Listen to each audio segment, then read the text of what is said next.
Hello everyone, a very good evening to all of you. I hope I'm audible, visible. आप सब बढ़िया एकदम मस्त एकदम Dhinchak. Hi everyone. Please let me know if I'm audible, visible, guys.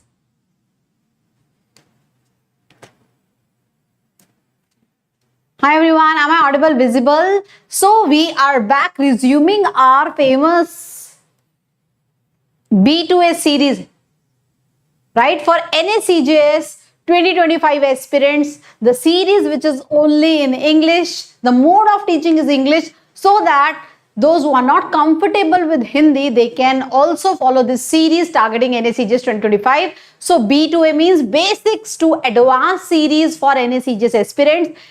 Earlier, the series we are running on Vedantu Olympiad School, but now we have shifted this series on this channel, which is particularly for Science Olympiads. As NSEJS is a junior Science Olympiad, now we'll be resuming this series, B2A series on this channel. Right, guys? Hi, everyone. Good evening. Good evening. So, as you can see, this week's schedule, and this is the usual schedule that we will follow on this channel, 7 to 8 p.m. Chemistry on Tuesday, Physics on Wednesday, and Biology on Thursday.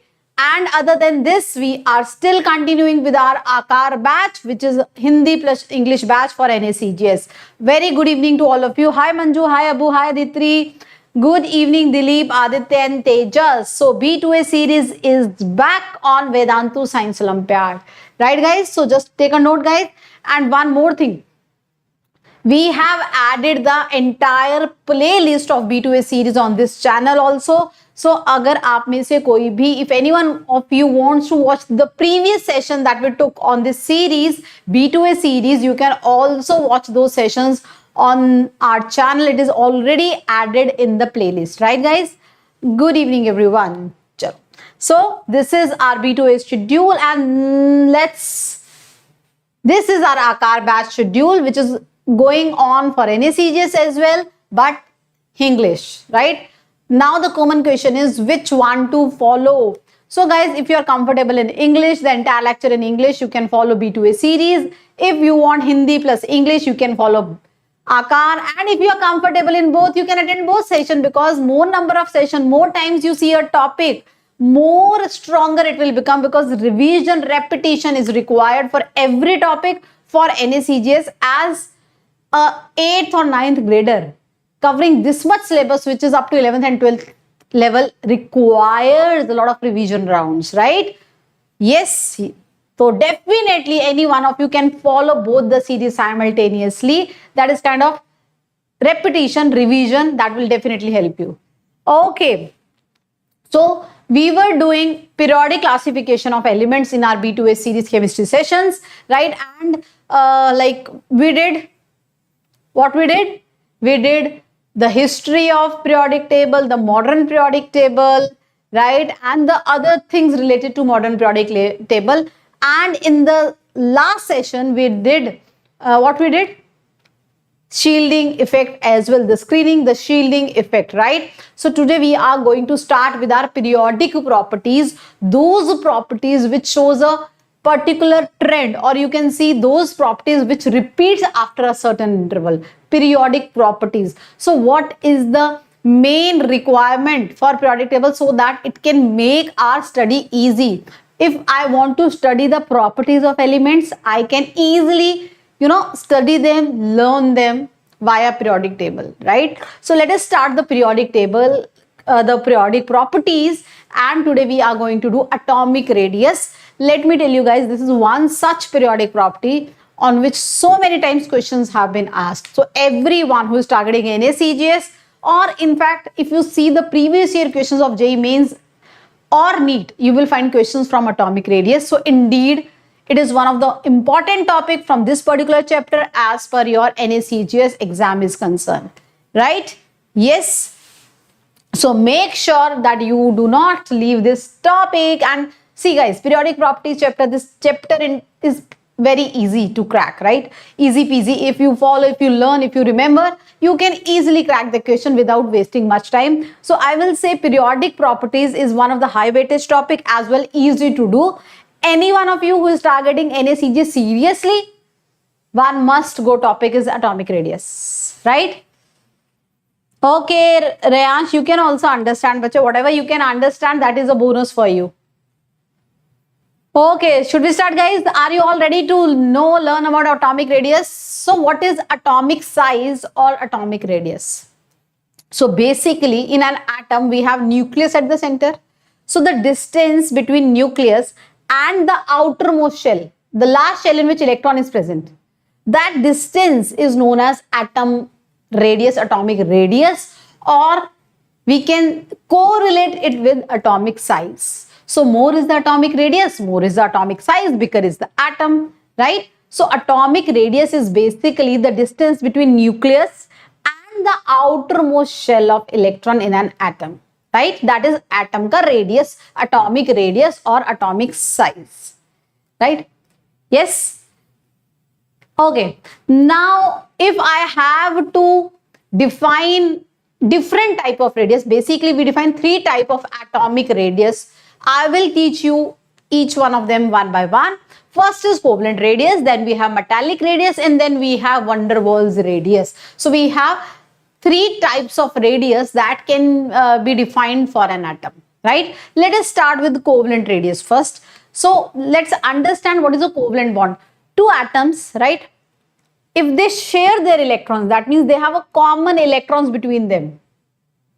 There is a covalent bond which is formed by the mutual sharing of electron, right? Two atoms, they form a bond. Which type of a bond? Covalent bond. How covalent bond is formed, we'll study that in detail in our topic chemical bonding. But as of now, you can understand a covalent bond is a bond between two atoms formed by the mutual sharing of electron. Two atoms are sharing electrons. There are common electron between two, right? So covalent radius is defined for those atoms which have a covalent bond. For example, I have H2 molecule, hydrogen molecule, right? So basically you have hydrogen covalent bond with another hydrogen atom. So this is one atom, it is sharing these electrons. These are the common electron between two atoms, right? Cl2, chlorine. This is one chlorine atom, this is another chlorine atom, and they have a covalent bond between them. Now, what is the covalent radius of an atom? So this is the nucleus of this hydrogen atom and this is the nucleus of this hydrogen atom. So if I take the internuclear distance d, the distance between the two nuclei of bonded atom, this is d. And if I half it, I will get approximately the radius of one atom. So the radius, the covalent radius of one atom in this case is d by 2. The internuclear distance between two atoms divided by 2, right? That will give you the radius. And why we are calling it a covalent radius? Because we are defining it for those molecules which have a covalent bond between them. And bonding we will study in detail in our next chapter, right? Yes. So this is covalent radius defined for those molecules which have a covalent bond. Now suppose I have heteroatomic molecule. For example, I have HCl. So there is also a covalent bond between hydrogen and chlorine here. So hydrogen is small atom, you know, chlorine is a bigger atom and they share electron. So now in this case where the size of two atoms is different because they are two different atoms, is it advisable to say the radius of one atom is half the internuclear distance? Because one atom is big, another is small. So how the radius can be equal? So for those atoms where there is a heteronuclear molecules, heteronuclear means where there we have different atoms. For heteronuclear molecules, we have an equation known as Stephenson's equation, right? So that equation involves electronegativity in the formula. So that we'll do later on in this chapter, right? So for heteronuclear molecule, we just can't half the internuclear distance to get the covalent radius. I hope this is very much understandable. It is a common sense, guys. These two atoms have different size. They have different atomic radii. They can't be equal, right? Yes.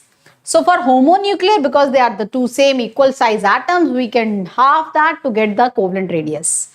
So basically, covalent radius is defined for those atoms which have a covalent bond between them, right? Now the next is metallic radius, of course defined for metals. Now metals, how they are bonded? They have metallic bond. These are two metal atoms and they are like this. They are touching each other, right?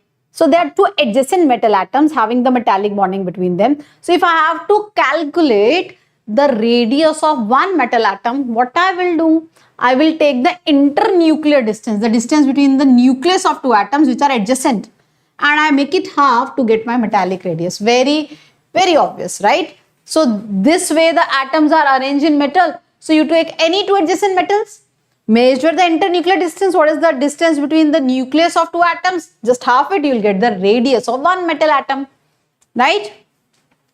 Yes. So that is the metallic radius, which is indeed defined for metals. Done. Now let's see what is the third type of radius that we can have. That is van der Waals radius. So before telling you the van der Waals radius, let me tell you one special type of forces known as van der Waals forces. Have you heard about van der Waals forces? No. So what is van der Waals force in chemistry, guys? What is van der Waals force? Yes, there are technique, X-ray diffraction methods, Ganges Khan, by which we can calculate this internuclear distance d, right? So we do have techniques, we do have various apparatus, the techniques by which we can measure that. Okay, now I was talking about van der Waals radius, my dear students. So what is van der Waals radius? So before that, let's understand what is van der Waals force. Van der Waals is the name of scientist, right? So on the name of scientist, we have this force. Now, any two species, any two atom ion molecule, any two species, any two molecule in which there is no bond, covalent ironing, no type of bonding is there. Any two atom, molecule, ions, any two species, they have a weak force of attraction between them. Right? Just like we have gravity in physics. I'm not saying this is gravitational force. We have, I'm just giving you an analogy to understand what is van der Waals force. In physics, we talk about gravitational force, gravity. Any two objects having mass m1 and m2, they have that attraction between them, right? G m1 m2 by r square, that is gravitational force. Similarly, in chemistry, we have, because we deal with microscopic world, so in chemistry, we have van der Waals force, a weak force of attraction between any two atoms, any two molecules, any two ions. The weak force of attraction between them is known as van der Waals force. More is the molecular mass of the atom or the molecule, more is the van der Waals force magnitude. More is the size of the atom or molecule, more is the magnitude of van der Waals force. So for bigger atoms, heavier atoms, they have more magnitude of van der Waals force between them. But you can remember, between any two species, any two non-bonded species, right? So they have this van der Waals force of attraction, right? Now let us talk about helium. Helium is a noble gas. They don't react. They don't form bonds. They are like those atoms or those molecules which do not react. They don't form any kind of bonding. उठ चुके हैं यार, right? Nirvana state they have achieved. They don't get affected by these worldly reactions and, you know, electron transfer, right? So we have two helium atoms. They don't have a covalent bond. They are not metals. They don't form any kind of bond because they are noble gas. So how can we measure their radius? So any two nearby helium atoms, they have van der Waals force of attraction because it is there between any two atoms. So between two helium atoms, we have a weak force of attraction, which is known as van der Waals force of attraction. So you just take any two nearby atoms and you take the internuclear distance. Nearby two atoms, say this is d, and the van der Waals force radius is d by 2. Now you will say, ma'am, it will come extra na. There is extra distance. Of course, it will come extra. So whenever you tell the van der Waals radius of any atom, it will be extra indeed. Extra will be there, right? Yes. So this is van der Waals radius. So 1/2 of the distance between the nuclei of two adjacent neighboring atoms or molecules. So I have one Cl2 molecule, I have another Cl2 molecule. There are two different molecules. So there is also van der Waals force of attraction acting between them. Take the distance between them and half it, right? So we have three types of radius defined. One is van der Waals radius, another is covalent radius, and third is metallic radius. Now, you please all answer, those who are live in this session. Suppose for an atom, I have taken its van der Waals radius, I have taken its, this metallic radius, I have also taken its covalent radius. Will the three radius be equal for that atom? Yes. Will the three radius, van der Waals radius, atomic radius, metallic radius will be equal for an atom? Let's say I have a carbon. The atomic radius of carbon, I have taken three kind of radius. Will they be equal? क्या किसी atom के लिए तीनों radius की values बराबर होंगी? Of course not. Yes, तुमको मैंने बताया है, I just told you, covalent radius में there is a common region, right? There is a common overlapping. So if I have to tell the order of the three radius, so van der Waals radius is having the maximum value for that atom, followed by metallic, and the least value is for covalent radius, because for van der Waals there is an extra distance, and for covalent there is a overlapping, there is a common region between the two atoms, right? So for an atom, van der Waals radius is the largest to quote and covalent is the smallest to tell, right? Now, you tell me, what are the factors which can affect the atomic radius? What factors can affect atomic radius? Number one, ma'am, more the number of shells in an atom, more is the size or atomic radius of atom, right? So more is the number of shells, of course, obviously common sense, ma'am, more number of shells means bigger atom, more radius, correct? Yes. Second, ma'am, more is the nuclear charge. If nucleus is strong, it will hold the valence electron closely, right? It will keep them closer because of attraction. So more is the nuclear charge. The better hold of nucleus on valence electron, smaller is the atomic radius. So the next point is, if there is increase in nuclear charge, there will be decrease in atomic radius. Now third, shielding effect that I told you, screening effect. So inner electrons are shielding or protecting the valence electron from nucleus charge, right? So better they shield the valence electron, lesser is the force of attraction between nucleus and the valence electron. That means more is the atomic radius. The valence electrons are free to go here and there, right? So better shielding means more atomic radius. Multiplicity of bonds. Suppose I have carbon-carbon, single bond, carbon-carbon, double bond, carbon-carbon, triple bond. More number of bonds means the atoms are more closer. Bond is a force of attraction. So if there is a triple bond means atoms are very close. So if atoms are close, tightly bonded, the internuclear distance decreases, they are close. So of course the radius will decrease. Now the journal trend, very important. The questions are being asked on the trends. So, first of all, atomic radius across the period. If you move across the period in a periodic table, say lithium, beryllium, boron, carbon, nitrogen, right? In a period, the number of shells remains same. The valence shell is same in a period. But the atomic number keeps on increasing element to element. That means if I move along the period, effective nuclear charge increases. So if effective nuclear charge keeps on increasing along the period, that means the hold of nucleus on electron increases and hence size decreases. More nuclear charge means less size, atomic size, right? Got it? So please see variation along a period as we move along a period, left to right. That means nuclear charge is increasing, hence atomic radius is decreasing. Please note. So electrons are being added to the same shell, but the nucleus becomes stronger and stronger, right? Now, see, this is the periodic table. So if you move from here to here, sodium, magnesium, aluminium, silicon, same period. So from sodium till chlorine, the size decreases. In the end, you have a noble gas. Noble gas has more size because we tell their van der Waals radius. I told you van der Waals radius is always more.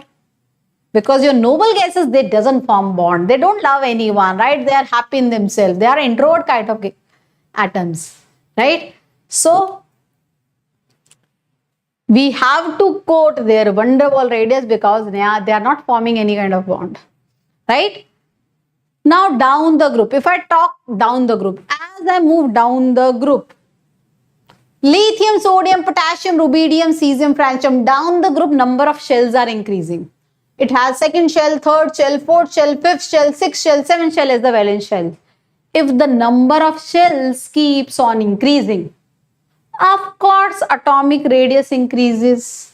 So, down the group, the number of shells are increasing. Hence, that means the atomic radius is also increasing. So, my dear students, keep in mind, as I move along the period in the periodic table, right?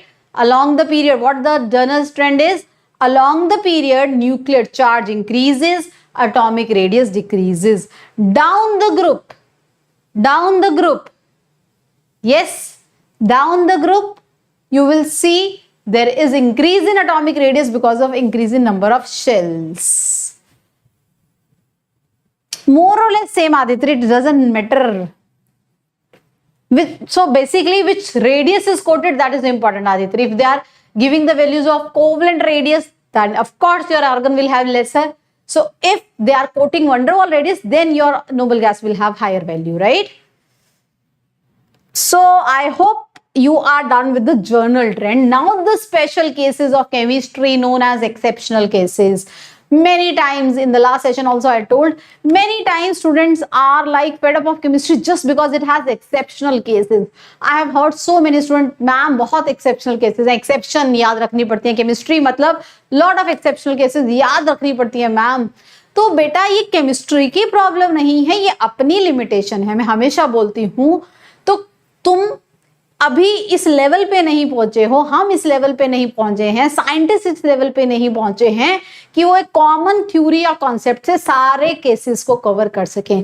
Chemistry is so vast. We are making theories to explain the concept, and let's say in that concept 97 cases are as per the theory is fitting, but 3 cases जो उस theory में fit ही नहीं बैठ रहे, तो भाई हमारी कमी है, ये हमारी लिमिटेशन है कि हम ऐसी थ्योरी नहीं बना पाए जिससे 100 के 100 केस फिट बैठ जाए, एक्सप्लेन हो जाए, राइट? तो कभी भी केमिस्ट्री पढ़ो तो ये मत बोलो कि मैम केमिस्ट्री में बहुत एक्सेप्शन है इसलिए दिक्कत होती है. ये सोचो वो हमारी लिमिटेशन है. केमिस्ट्री इतनी वास्ट है कि हम उसे अभी तक समझ ही नहीं पाए हैं. क्या पता कोई ऐसी थ्योरी, कोई ऐसी चीज आ जाए, कोई ये एटॉमिक रेडियस को एक्सप्लेन करने का तरीका आ जाए जिससे ये स्पेशल एक्सेप्शनल केसेस ना रहे, राइट? यस. सो केमिस्ट्री के एक्सेप्शनल केसेस केमिस्ट्री की नहीं, हमारी लिमिटेशन है, ये हमेशा याद रखिए. चलो अब बात करते हैं स्पेशल केसेस की. कहां ये trend down the group size का बढ़ना, along the period size decreases, ये फॉलो नहीं हो रहा है. Let's see where this trend is not being followed. In what all cases this is not being followed, right? So this is a beautiful periodic table. First case, group number 13. As you move down the group, this is group number 13, boron, aluminium, gallium, indium, thallium. So as per the trend, if we move down the group, the atomic radius should increase, but aluminium and gallium, so gallium should have more size than aluminium. Down the group it is coming, but aluminium and gallium, they have nearly the same size. Why? So just see the periodic table, guys. So you can see before gallium we have elements of D block. You can see before gallium we have D block entry. That means before gallium we have 3D electrons in 3D, and D electrons are poor shielders. So these D electrons cannot shield the 4th shell, which is the valence shell in gallium, valence shell electrons from nucleus. So because of the poor shielding by 3D electrons, the hold of nucleus on the valence 4th shell electron increases in gallium. So the size of gallium could not be increased. So aluminium and gallium has nearly same size. Reason is because of poor shielding by 3d electrons in gallium. In fact, gallium has slightly lesser size than aluminium. So, first exceptional cases, first special cases here we have aluminium, gallium nearly the same size. Yes. Hi Aksh Kumar Jha, hi MF, good evening, hello. Hope तुम्हारी जिंदगी एकदम science में ही चल रही है, like you are having fun with science. Okay, let's have another example. So this is the 3D series, the first series we have in D block. Let's have a look. Where is it? So we have scandium, titanium, vanadium, chromium, manganese, iron, cobalt, nickel, copper, zinc. Along the period, size should decrease. This is what the general trend is. Yups. Now, what happens here is, it is not following the general trend. Not everyone follows the general trend, right? So, what happened here is, first size decreases, then remains constant and then increases. From, you can see from here to here, size decreases as we see in a general trend of period. So, electrons are present in 3D.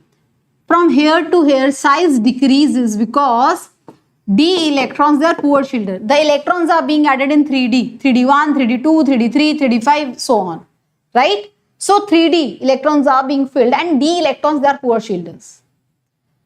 So because of the poor shielding by 3D electrons, the shielding is poor. That means the nuclear charge, effective nuclear charge dominates. If shielding is poor, the nucleus will attract the valence electrons and there is a decrease in size. Now, once we reach manganese, iron, the number of d electrons increases, d5, d6, d7. Now, though they are poor shielders, but their number increases. Suppose if the soldiers are weak in the army, they cannot shield better. But if their number increases, we have thousands and lakhs of soldiers in the army, even if they are weak, they can better shield, now they can fight for long. Right? Yes. So guys, from manganese to nickel, shielding improves and that is fighting back with nuclear charge. So they are equal and out. They are nullifying each other's effect. That means the size remains constant. And as we move to copper, copper has 10 electrons in D, zinc has 10 electrons in D. Number of D electron increases, their screening increases. So here, screening overpower nuclear charge. More screening means bigger size, right? Yes. So Reyansh Mangal, we were doing this series on VOS channel. Now we have shifted the series on this channel. So we have added the playlist of this series on this channel as well. So Reyansh or anyone who is new to this series can follow the back sessions that we covered in this series in the 3 subjects. So just go to the home page, right, of the channel, Vedantu Science Olympiad channel homepage. Scroll down, you will see this B2A series, the previous session of B2A series, right? So in 3D series, first the size decreases, then becomes constant and then increases. This one case is being asked so many times in so many competitive exams. So take a note, guys. Take a note of it, right? Now let's move ahead.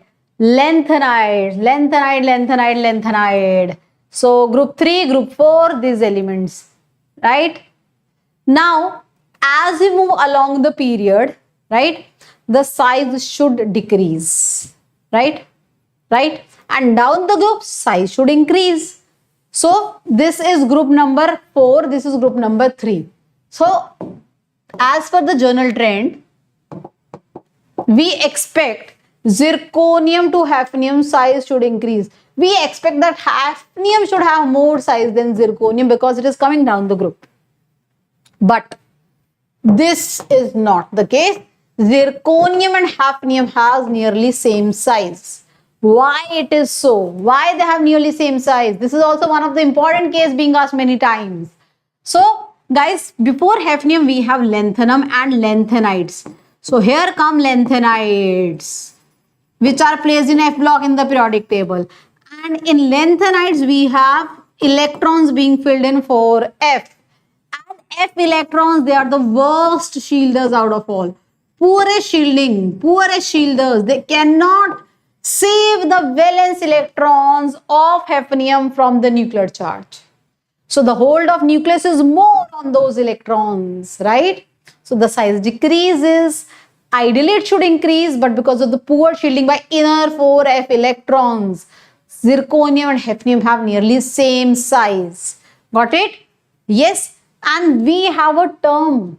Whenever this 4f electrons, they do poor shielding and the size decreases because of that, we call it lengthened contraction. Contraction means decrease in size, contract, right? So what is lengthened contraction? The gradual decrease in size because of the poor shielding by 4f electrons. That is lengthened contraction, right guys? So this is the another example you can see here. Zirconium, hafnium has nearly the same size because of lengthened contraction, right? Lengthened contraction, very important phenomena. So atomic size, we are done. They depend upon number of shells, nuclear charge, shielding along the period, decreases, down the group increases. A quick summary for all of you regarding atomic size. Have a look. Now let's see the questions. Have questions. Which is having the largest size? Cesium, potassium, krypton, xenon. According to you, which should have the highest size? Which element should have the highest size? The one with the largest size, guys. Cesium, potassium, krypton or xenon. More number of shells. See the position in the periodic table. More is the size.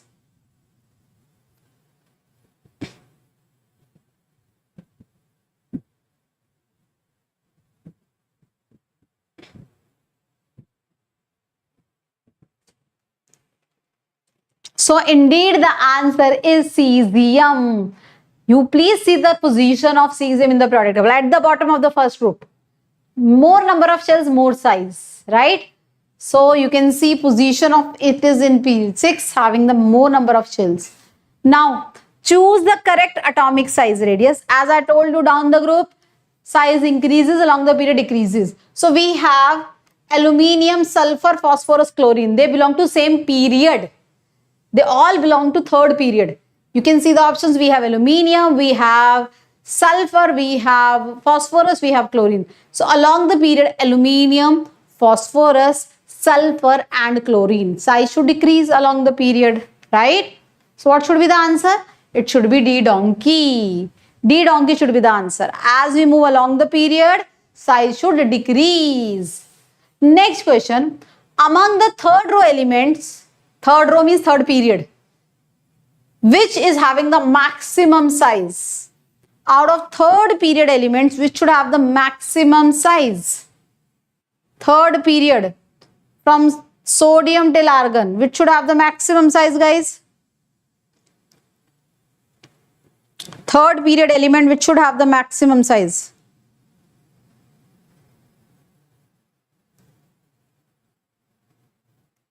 Argon, as I told you, noble gas, because generally their van der Waals radius is quoted. So argon, because its van der Waals radius is considered, which is always extra.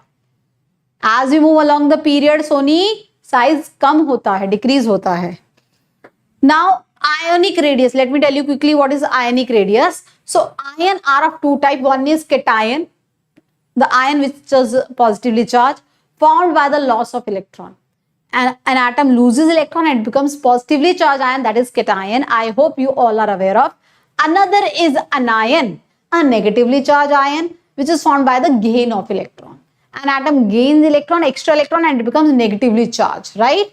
Yes. Now let's compare their size. What is the anionic radius? Radius of anion. What is cationic radius? Radius of cation. Now let us compare their size. Right? Let me compare the size. So I have anionic radius. This is parent atom. I add extra electron. Suppose I have chlorine and I add an extra electron, it becomes chlorine negative. This is the parent atom and this is the anion. Now both of them, the atomic number, the nuclear charge is same. They have same nuclear charge, but electron is 17 here and electron is 18 here. So in anion, because there are more electrons, nucleus is equally strong. but the number of electrons increases in Cl negative. Teacher remains same. If the student increases in the class, the hold of teacher on student decreases. That means the hold of nucleus, the attraction of nucleus per electron is less in Cl negative because there are more electrons, right? If nuclear charge, the hold of nucleus decreases, the size increases. Correct? So the anion has bigger size than parent atom. So your size of Cl negative ion will be more than Cl. More is the negative charge, more extra electron. Lesser hold of nucleus on those electrons, bigger is the size. Right? So more negative charge means more extra electron and more size. Got it? So always remember the radius of anion is bigger than the parent atom. Now let us talk about cation. Cation is formed by the loss of electron. Your neutral parent atom loses its own electron and it becomes positively charged ion. That is cation. Let us take the case of sodium. I have sodium atom, suppose. Sodium atom, right? Sodium atomic number is 11. That means number of protons in sodium is 11. Electron is also 11. Electron, proton equal neutral atom. Now this sodium atom loses one electron and it becomes sodium positive. Protons remain same atomic number, but electron decreases. So now in this case, if it becomes cation, the number of electron decreases, the number of students in the class decreases, but teacher remains same. Now the hold of teacher will increase on students. Now this nucleus will hold electrons more tightly. That means your sodium ion, the cation, the hold of nucleus on electron is more. That means the size is small. That means if I have to compare the size of sodium and its cation, which has more size? Sodium. Right? So more positive charge means lesser electron, means better hold of nucleus, means smaller size. Clear? Yes. So if I have to compare, suppose if I ask you to compare the size of Fe, Fe2 positive, Fe3 positive, what should be the order? Iron. More positive charge means lesser electron, more stronger nucleus will hold the electron. Right? So this is how it will be.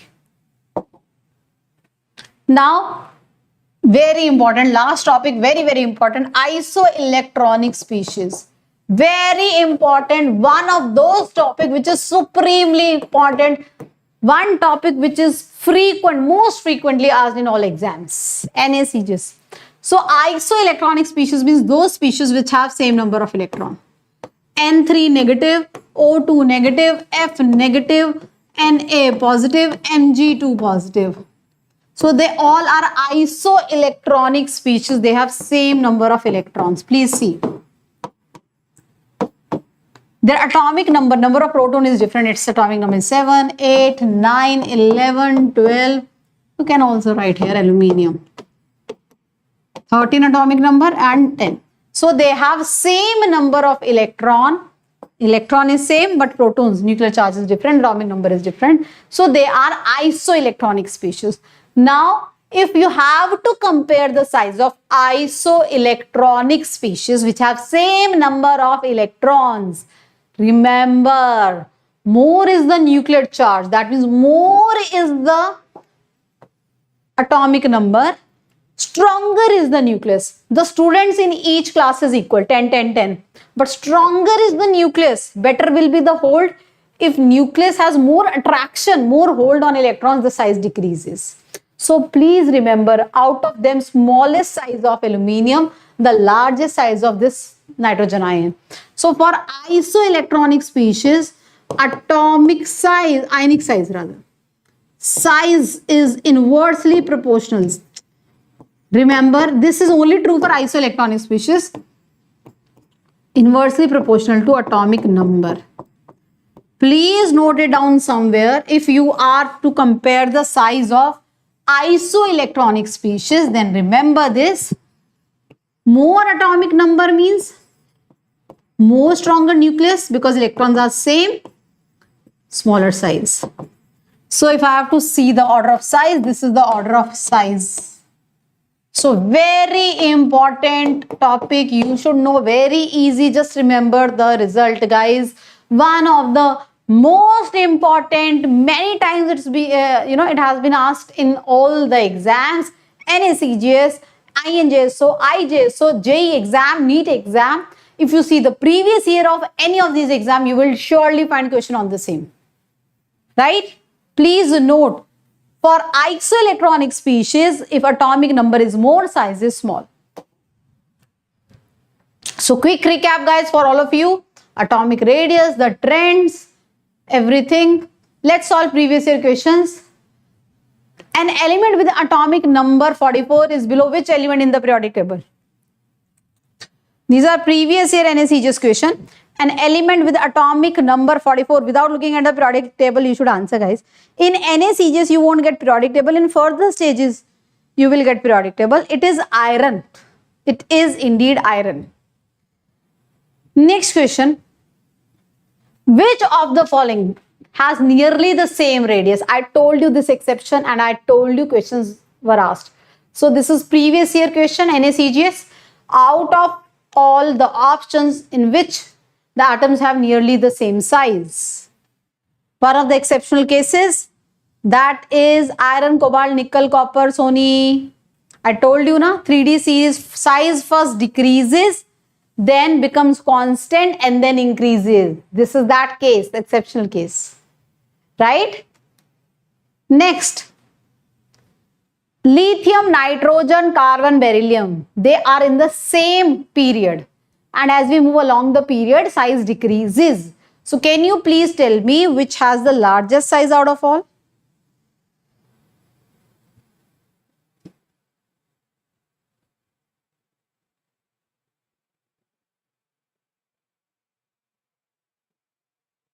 Yes, please. So we have lithium, then beryllium, then boron, carbon, nitrogen. As we move along the period, size decreases. That means lithium comes first in the period, that should have the biggest size, right? We have lithium, then beryllium, then carbon, nitrogen in the group. Next, Mendeleev periodic table. How Mendeleev arrange elements? On what basis Mendeleev arrange elements? On what basis? Periodic function of their